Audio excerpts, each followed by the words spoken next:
No vídeo de hoje eu vou compartilhar com vocês algumas dicas para ser uma pessoa mais criativa.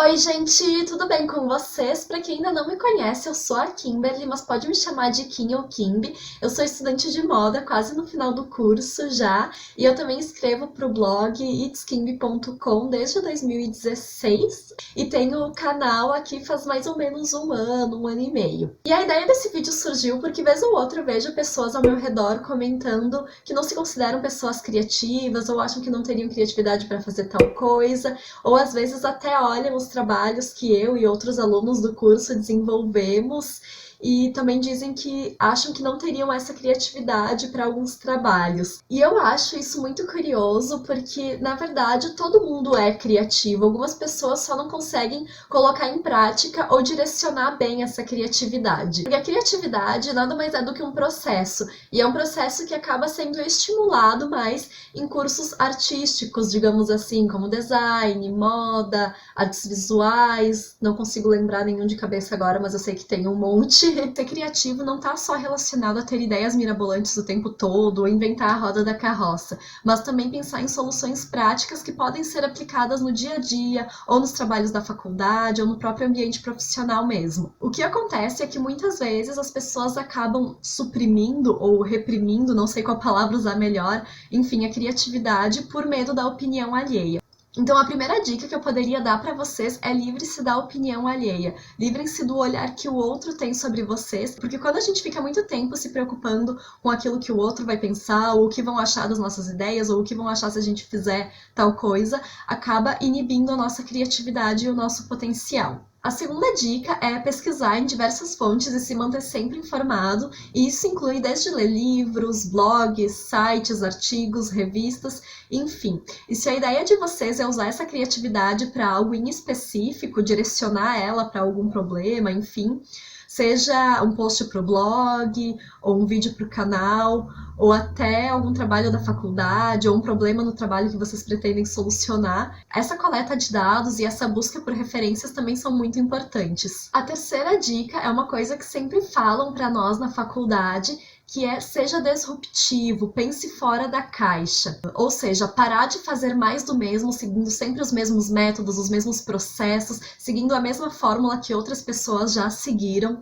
Eu entendo esse ser disruptivo ou esse pensar fora da caixa que eles tanto falam, como encontrar o próprio caminho. Só que para isso a gente precisa ter um repertório, a gente precisa de referências. Ninguém acorda um belo dia com várias ideias na cabeça. Não é assim que acontece. É preciso muito estudo, muita pesquisa antes, para que a gente possa ter alguma ideia legal ou usar essa criatividade para ser aplicada em alguma coisa. Por isso eu acredito que essa dica casa muito com a anterior sobre manter-se atualizado, manter-se sempre informado. A quarta dica é buscar inspirações em lugares inesperados, porque sim, a gente encontra muita coisa legal, muitas ideias nessas fontes que eu já mencionei antes, mas também dá para tirar coisas legais e diferentes de lugares que a gente nunca buscou antes, porque a inspiração, as referências, elas podem vir também de filmes, de séries, dos lugares que a gente frequenta, inclusive os lugares que a gente almoça, os lugares que a gente come, os lugares que a gente sai para passear, se a gente vai no cinema, se a gente vai no teatro, às vezes até das músicas que a gente escuta ou até das próprias pessoas com as quais a gente convive. E eu acho que para isso também é fundamental ter uma mente aberta e uma postura menos julgadora e mais observadora.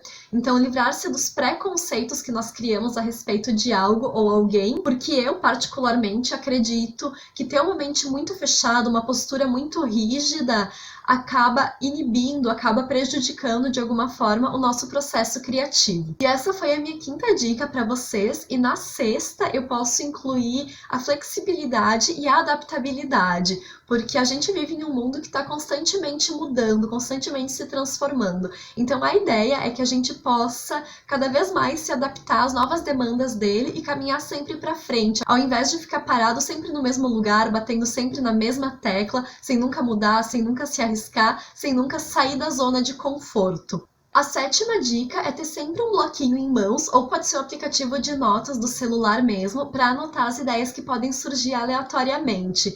Porque eu não sei como funciona para vocês, mas para mim, às vezes eu fico um tempão lá, várias horas, vários dias, martelando aquela ideia e tentando pensar em alguma coisa e nada surge. Às vezes eu tô no ônibus, na fila de espera, em um restaurante, no mercado, e do nada, assim, se acende aquela luzinha em cima da minha cabeça e vem uma ideia ou várias delas. Então é sempre bom ter algum lugar, assim, rápido para que a gente possa anotar quando essas ideias vierem. E eu não sei se vocês já repararam, mas tem alguns momentos do nosso dia ou da nossa semana, ou alguns horários em específico, em que as nossas ideias, a nossa criatividade, o nosso fluxo de informações, enfim, não sei como vocês preferem chamar, parecem passar com maior facilidade pela nossa cabeça. Então a oitava dica é aproveitar esses momentos para anotar todas essas ideias, nem que vocês reservem 1 hora, 2 horas ou talvez só meia hora, enfim, percebam esses momentos, né, para anotar e registrar tudo o que passa pela cabeça de vocês. E não façam mais nada além disso durante esses momentos para não interromper esse fluxo de ideias. E eu sei que talvez para algumas pessoas esse processo não seja tão natural assim,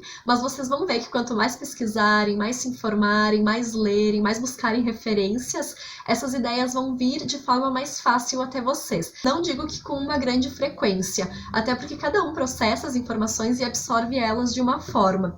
Mas eu percebi que eu, por exemplo, tenho alguns picos de criatividade em que as ideias parecem vir até mim mais fácil. Então eu aproveito esses momentos de pico, que geralmente são durante a noite, entre 6 e 7 horas, por aí, e reservo eles para fazer só isso e mais nada. E vou anotando tudo o que se passa pela minha cabeça sem um filtro e depois eu passo por um processo de catalogação. Então a nona dica é que depois que vocês tenham anotado tudo o que veio à mente de vocês olhem para essas informações, separem elas e, se necessário, deem uma enxugada. Vocês podem fazer isso separando por categorias ou tópicos e até eliminando aquilo que vocês acham que não tem necessidade. Esse é o momento, então, para colocar o filtro que vocês não tinham colocado antes e selecionar apenas o que é necessário. Duas ferramentas que eu acho muito úteis para isso são o brainstorming e o mapa mental. O brainstorm tem a tradução literal de tempestade de ideias e é muito parecido com a dica anterior que eu dei para vocês, em que vocês vão pegar um papel, uma cartolina ou no próprio computador mesmo e vão anotando tudo o que vem na cabeça em relação a determinado assunto, sem muito filtro, sem pensar muito a respeito daquilo, só vão anotando mesmo. E depois eu gosto de vir com o mapa mental porque ele ajuda a catalogar essas informações. Ele ajuda a gente a organizar os nossos pensamentos de uma forma mais ou menos lógica, apesar de ele não seguir uma estrutura rígida, ele segue uma estrutura mais livre mesmo, em que a gente utiliza imagens, símbolos, palavras, linkando as informações que são semelhantes de forma a fazer sentido para nós. Então ele ajuda a mapear os nossos pensamentos, por assim dizer. Eu vou deixar 2 links aqui embaixo na descrição falando um pouquinho mais sobre essas ferramentas, até para que vocês possam entender um pouquinho melhor o que eu tô falando, mas eu tô pensando em trazer aqui pro canal uma série de vídeos falando sobre criatividade, processo criativo e ferramentas criativas, que é um assunto que eu gosto muito e acho que talvez possa ajudar vocês de alguma forma. Então, se vocês assistiram até essa parte, eu vou pedir para que deixem aqui embaixo nos comentários se gostariam desse tipo de vídeo, se acham que seria útil para vocês. E a 10ª e última dica é criar um passo a passo ou uma espécie de esquema, tanto para gerar ideias quanto para colocar elas em prática. Porque de nada adianta ter várias ideias legais, ser muito criativo, se tu não consegue colocar essas ideias e essa criatividade em prática. E algumas vezes o passo a passo pode te ajudar nisso. E eu vou dar um exemplo simples aqui que funciona para mim, mas pode ser que não funcione para vocês. Enfim, a ideia é que cada um crie o seu, mas é mais para que vocês possam ter uma noção. Primeiro, eu gosto de passar por uma etapa de pesquisa e coleta de referências, que pode ser em livros, sites, artigos, revistas, enfim, essas fontes que eu já mencionei antes para vocês. Depois, eu gosto de buscar inspirações visuais, tanto em vídeos, quanto em imagens, quanto em pessoas ou lugares que me inspiram. Já o terceiro passo é fazer um brainstorming sobre tudo aquilo que eu vi, tudo aquilo que eu li, para num quarto passo eu sintetizar e extrair as informações que são relevantes para mim e eliminar aquilo que não for necessário. E em quinto lugar, então, eu gosto de separar essas ideias, essas informações que eu reuni em tópicos ou em categorias. E o sexto passo, então, é a aplicação prática, e o ideal é que esse passo a passo tivesse uma continuidade a partir da aplicação prática, para eu saber como eu pretendo aplicar, onde eu pretendo aplicar, como eu vou fazer isso, enfim. Só que isso varia muito com aquilo que vocês pretendem fazer e com os resultados que vocês querem atingir, por isso esse passo a passo meu vai ficar meio que pela metade. Mas só para que vocês tenham uma noção ou uma ideia de como eu continuaria esse passo a passo, por exemplo, se eu tivesse que desenvolver um trabalho de coleção de moda para a faculdade. Então, a partir do 6, eu poderia ter as etapas de desenhos de croquis, depois desenhos técnicos, depois dos desenhos técnicos eu poderia ter a modelagem, a prototipagem, depois disso a ficha técnica, depois a costura, acabamentos e por aí vai, até eu chegar ao produto final que eu quero desenvolver. Outro exemplo que eu posso dar e que talvez fique mais próximo para quem cria conteúdo para a internet e faz vídeos, seria se eu fosse continuar a partir do 6 as etapas para eu elaborar um vídeo aqui para o canal. Então, a partir do 6, eu estruturaria o roteiro do vídeo, os tópicos a serem abordados, quais elementos adicionais eu iria usar, como imagens, ou músicas, ou vinhetas. Depois eu passaria pelas etapas de corte, edição, revisão, até chegar no vídeo bonitinho aqui, postado para vocês, pronto para assistir, como se fosse a coisa mais simples do mundo. Mas enfim, gente, lembrando que esse passo a passo não é regra, tá? Até porque cada um gosta de criar de uma forma, cada um tem o próprio processo criativo e um método também com o qual gosta de trabalhar. Eu, Kimberly, particularmente, gosto de ter um passo a passo mais definido, com cada etapa certinha do que eu vou fazer, porque essa estruturação, até visual, me ajuda a direcionar melhor a minha criatividade. Mas tem gente que gosta de ter um processo criativo mais livre, mais fluido, mais flexível, e tá tudo bem também, cada um, como eu falei antes, tem o próprio método, o próprio jeito de trabalhar. E, inclusive, as próprias dicas que eu compartilhei com vocês, elas não são regra, tá?